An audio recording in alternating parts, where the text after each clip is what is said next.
Welcome to our series Game Changer. And the first episode has to be about Devendra Jhajaria. Now, Devendra, not simply an athlete, is also now the president of the Paralympic Committee of India. Someone I consider a dear friend, Devendra, 2 gold medals and 1 silver, arguably one of the greatest para-athletes in the history of modern India. When Devendra started his journey, there was absolutely no support for parasport. In fact, when he went to the airport on his way to Athens in 2004, there was one person with him, and that is his father. His father is supposedly telling him, and this is what Devendra tells me, that अगर तू जीतेगा तो बदलाव आएगा और अगर तू नहीं जीतेगा तो कुछ change नहीं होगा. Devendra went on to win gold, and the next year the Paralympic Committee of India was formed. 12 more years down the line, when he went to Rio again, 2016, he won a second gold medal, this time round once again breaking his world record. Incredible effort again, and now finally when India won 4 medals in Rio with 19 athletes there, change started to kick in. The number went on to 54 athletes with 19 medals in Tokyo. Devendra once again won a silver medal. As he presides over the PCI and as president of the PCI sends a team of 84 to Paris, clearly there is a lot more support. Corporate social responsibility. See the political class, the Prime Minister, the Sports Minister, Sports Authority of India, the top scheme, Paralympic Committee of India now has real support.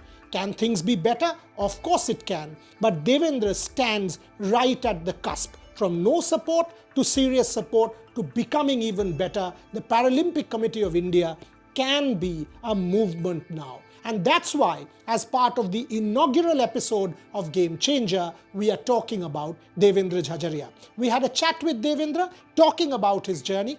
Listen in. मानता हूँ कि सबसे बड़ी जब मैंने शुरुआत की थी 2002 के अंदर, और पहला उस टाइम पैरा एशियन गेम नहीं होता, उसको पैसिफिक गेम बोलते थे, तो उसमें मेडल से शुरुआत की थी. मैं कॉलेज स्टूडेंट था उस टाइम, और आज भी मुझे याद है, मुझे बड़ा प्राउड फील हुआ था जो मैंने पहला मेडल लिया. लेकिन बाद में मैंने देखा कि वहाँ बहुत संघर्ष था. फैसिलिटी गवर्नमेंट के नाम पे कोई फैसिलिटी नहीं थी. आपको खुद को ही पैसे से जाना पड़ेगा, खुद को ही खेलना पड़ेगा, सब कुछ खुद को ही करना होगा.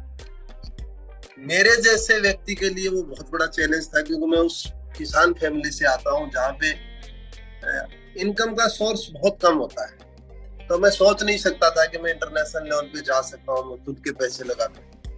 फिर भी कहीं न कहीं हमने मैनेज किए पैसे, और आज भी आज 2004 एथेंस पैरालंपिक्स थे, उसमें मैं खुद के पैसे लगा करके गया. तो आपने बोला मेरे पिताजी ने ये शब्द बोले, तो कहीं ना कहीं उनकी दिल से निकले हुए शब्द थे ये. खेल में रहा था, लेकिन पैसे की व्यवस्था तो उन्होंने की, और उन्होंने कैसे की, कितना मैनेज किया, कितनी परेशानी हुई, शायद बाप कभी बेटे को नहीं बताता है. तो उन्होंने मेरे को एक ही बात बोली जब एयरपोर्ट पे छोड़े थे कि देवेंद्र, यहाँ से मेडल जीत के आएगा तो सब कुछ बदलाव होगा, और हार के आ जाएगा तो कुछ नहीं बदलेगा यहाँ. तो एक ऐसे व्यक्ति की वो आवाज थी जिन्होंने पैरा स्पोर्ट्स के लिए बहुत कुछ करने की सोची उन्होंने, और उन्होंने अपने सपनों में बदलाव देखा, और उन्होंने देखा कि ये मेडल ही बदलाव ला सकता है. तो जब 2004 में मैं गया तो मेरे पे इतना प्रेशर था उस टाइम कि यार मेडल जीतना बहुत जरूरी है. इस कंट्री को याद दिलाए कि पैरा स्पोर्ट्स कुछ होता है, इस देश को पता तो चलना चाहिए. और मेरी तैयारी बहुत अच्छी थी, और कहीं न कहीं मैं अपने आप को भाग्यशाली भी समझता हूँ. उसमें गोल्ड मेडल नहीं, वर्ल्ड रिकॉर्ड के साथ गोल्ड मेडल जीता. है कि मैं मेरी लाइफ में जेवलिन या खेल के अलावा ज्यादा कुछ नहीं जानता हूँ, और मेरी लाइफ से यदि मेरे स्पोर्ट्स को हटा दिया जाए तो मेरे ख्याल से दुनिया की सबसे बोरियत लाइफ मेरी होगी. तो कहने का मतलब ये मैंने स्पोर्ट्स पे बहुत कॉन्सेंट्रेट किया, और छोटी छोटी चीजों पे मैंने काम किया. स्पोर्ट्स में कैसे मैनेज करना है, इंजरी को कैसे मैनेज करना है. आपको हर दिन मोटिवेट होना है कि मैं अच्छा करूंगा. कई बार आपने जैसे बोला है विशेष तौर पे रियो 12 साल बाद में, 12 साल में बहुत चेंजिंग आते हैं। कहीं ना कहीं आपको ये देखने लग जाता है कि 35 की उम्र में जा रहे हो आप, अब चैलेंज आपके सामने, 12 साल बाद में इवेंट आ रहा है, तो मेरे ख्याल से उस फील्ड से आप दूर हो जाते हो। नहीं, मेरे साथ ऐसा नहीं था। मेरे साथ सिर्फ मेरे को जेवलिन दिखता था और मैं सोचता था कि कहीं ना कहीं मेरे दिल की इच्छा थी कि एक बार पैरालंपिक में इवेंट और आना चाहिए। अंदर वो रह गया मेरे अंदर कि मैं एक बार और जीतूं। ये जो 16 में इवेंट आया, मुझे 13 में पता चला, तो 13 से पहले मैं तैयारी तो हमेशा करता था। 13 में वर्ल्ड चैंपियन बना, 14 में एशियन गेम में मेडल लिया, 15 में वर्ल्ड चैंपियनशिप में सिल्वर जीता। लेकिन 16 वाले में कई बार कह रहे थे, जब 13 में मैंने शुरुआत की कि मैं पैरालंपिक की तैयारी कर रहा था, फ्रेंड कह रहे थे कि सच में पार्टिसिपेट करोगे क्या आप? तो एक मेरा बहुत ही क्लोज फ्रेंड था, उसको मैंने बोला पार्टिसिपेट नहीं, मैं उसमें गोल्ड मेडल जीतूंगा, आप देखना। तो उससे वो थोड़ा सा हंसने लग गया, मुस्कुराने लग गया कि शायद और कॉन्फिडेंस है इनमें। एकदम वो जीत के आए तो उन्होंने कहा, मैं उस दिन ये मान रहा था कि आप में और कॉन्फिडेंस है, ऐसा नहीं हो सकता।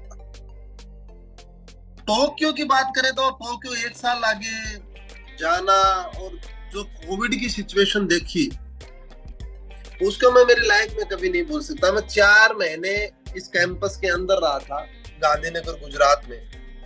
हमें कोई आवाज आ रही थी तो वो सिर्फ एम्बुलेंस आवाज आती थी, जो हमारे पास में एक सिविल हॉस्पिटल है, तो आपको वो आवाज डराती थी। हम सिर्फ 2 खिलाड़ी थे यहाँ पे कैंप में, और टोटल हम स्टाफ मिला करके, कुक मिला करके हम 10 थे। तो 4 महीने में मैंने 10 व्यक्तियों की शक्ल देखी सिर्फ मेरी लाइफ में। तो वो बहुत बड़ा चैलेंज था। इधर उधर से खबरें भी बुरी आती थी, कोविड एक बहुत बड़ा चैलेंज था। लेकिन कहीं न कहीं बस अपने आप को गेम के प्रति समर्पित रखा, फोकस रखा गेम पे। और कहीं कहीं टोक्यो में मैं इसलिए मेरा बेस्ट मानता हूँ, क्योंकि हो सकता है मैंने सिल्वर मेडल जीता हो, लेकिन मेरी लाइफ की बेस्ट परफॉर्मेंस थी। मैंने भी वर्ल्ड रिकॉर्ड ब्रेक किया था और श्रीलंका ने भी वर्ल्ड रिकॉर्ड ब्रेक किया था। तो मैंने 40 साल की उम्र में भी मैंने मेरी लाइफ बेस्ट परफॉर्मेंस दी थी।